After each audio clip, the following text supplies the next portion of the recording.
Ang nakikita kong safe and very effective para mapataba ninyo yan, mapalaki ng konti ang inyong dinadala is yung fat injection. Ito po kasi yung kukuha ng sariling taba mo at ililipat doon. Maitim ba skin, underarm at singit mo? K-Skin ang bahala sa'yo. Premium ang ingredients, paraben-free and sulfate-free, and FDA-approved, kaya safe for everyone. With K-Skin, ibalik ang alindog mo.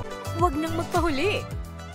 Hi guys! Welcome back to our channel. Kamusta po kayong lahat? Sana ay nasa mabuti po kayo. At sa mga hindi pa po nakakakilala sa akin, my name is Cheryl Ting. At kung bago lang po kayo sa channel na to, pwede po bang makahingi ng isang favor to please consider to subscribe dito po sa ating channel. And also, wag niyo na rin po sanang kalimutan i-like and follow ang ating Facebook page official and also ang ating TikTok account, Cheryl Ting. Maraming salamat po. And for today's video is another concerned video po. Ang sabi niya is, hello po ma'am, matanong ko lang po. At sana, mapansin nyo. Lalaki po ako. May side effect po ba pag nag-inject kami sa manoy namin? Pero oil po ang gagamitin. Disclaimer lang po, hindi po ako urologist na pwedeng bigyan ng absolute, precise, and exact answer ang concern mo. Ang mga pag-uusapan natin dito ay base lamang sa mga research ko para matulungan ka na mabigyan ng suggestion dito sa concern mo. Now, unang tanong, may side effect po ba pag nag-inject kami sa aming manoy? Alam niyo po, lahat ng bagay na ipapasok natin sa katawan,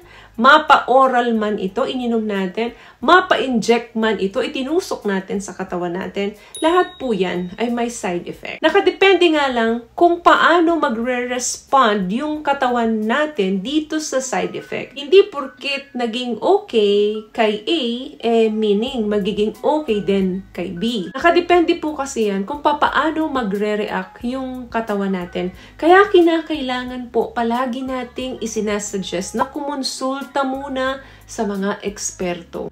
Now, bakit ba may mga lalaking kailangan na magpa-inject ng kanilang down there? Ang penile injection po ay isang method na ginagamit para masolusyonan ng tama yung problema mo. Alin lang yan, either may erectile dysfunction ka or gusto mong palakihin ang ari mo. Kaya may mga suhestyon po talagang ginagawa ang ating mga eksperto kung ano yung nararapat para sa'yo. Pero karamihan po, kaya may mga nagpapa-inject ng ganito sa kanilang alaga dahil gusto daw nilang palakihin ito. For example, ang problema ng isang lalaki ay may ED siya. So, ang doktor po ay nagsasuggest ng mga several types ng medication na nararapat dito. May mga injection po na gagawin ang mga doktor natin para once na in-inject yun doon sa area na yun, mag-increase yung blood flow. Papunta doon sa ari ng lalaki, leading na magkakaroon naman siya ng erection. Approximately 5 to 10 minutes para naman ma-enjoy ni kuya yung paglalabing-labing niya doon kay misis. Now, kung ang problema mo naman ay para palakihin ito, may mga lumalabas na po ngayon na bagong diskubre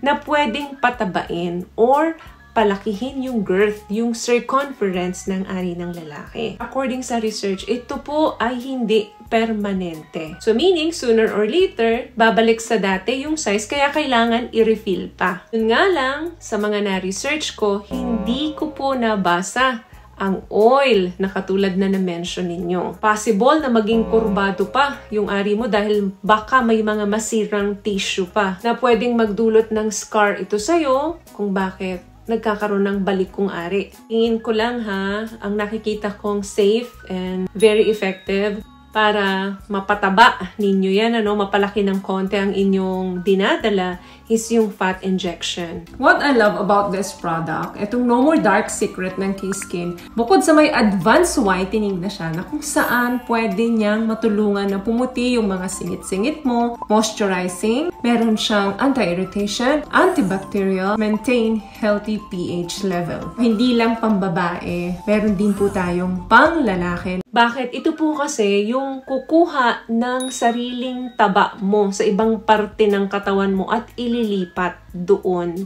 sa gusto mong palakihin. Kung saan maraming fats, pwedeng gawan ng procedure ng doktor yan para kumuha ng fats doon at i-inject dyan sa gusto mong palakihin. Itong technique na to, ginagawa to para palakihin yung girth or yung circumference ng ari mo. Ang hindi nga lang daw maganda dito dahil ito ay sarili mong fat, pwede itong mag-spread doon sa ibang parte ng ari mo. Kaya ang mangyayari, mai-spread ito unevenly. So, hindi magpapantay-pantay yung hugis nito at pwede ring ma-absorb ito ng katawan mo. Sooner or later, babalik sa dati yung size. Pangalawa, isinasuggest din na pwedeng gamitin yung tinatawag nilang hyaluronic fillers. Yung hyaluronic acid fillers po, isa ito sa popular para magpalaki ng kanilang alaga. Ito po ay isang klase ng gel-like substance na dinesign para mag-add ng volume under nung skin. Kalimitan, ginagamit din po ito sa muka. Fillers po ito para yung mga wrinkles natin mawala. So,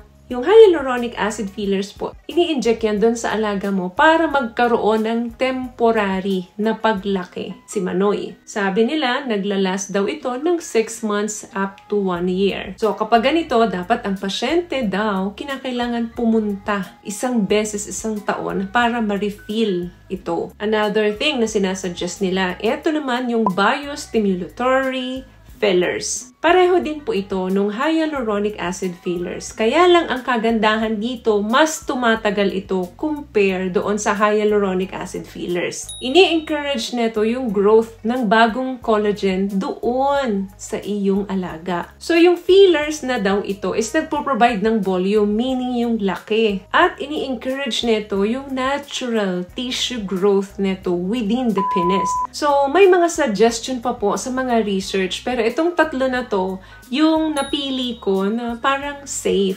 Bakit parang? Kasi hindi po ako eksperto, hindi po ako urologist o hindi po ako dermatologist para magbigay ng mga suggestions sa inyo na ito ang gawin ninyo. So better na kumonsulta pa rin kayo sa mga eksperto para alam ninyo kung ang mga fillers na ito ay pwede sa inyo. Isinasuggest nga din po doon ang Botox, ano? Yung Botox naman, gaganda yung hugis ng iyong ari kasi mawawala yung wrinkles doon sa scrotum ninyo, doon sa balls ninyo. So, magiging smooth na smooth yan. Pwede na kayong pang Diva Max. So, joke lang po yun. So, I hope may natutunan ka sa mga napag-usapan natin ngayon. At kung nagustuhan mo ang ating video, please give it a thumbs up, comment down below, and also share this video na rin po sa mga kaibigan na sa tingin yung matutulungan ng video natin. Once again, palagi po kayong mag-iingat at palagi po kayong manalangin. Thank you guys for watching and see you in our next one. Always love yourself and be a blessing. Bye!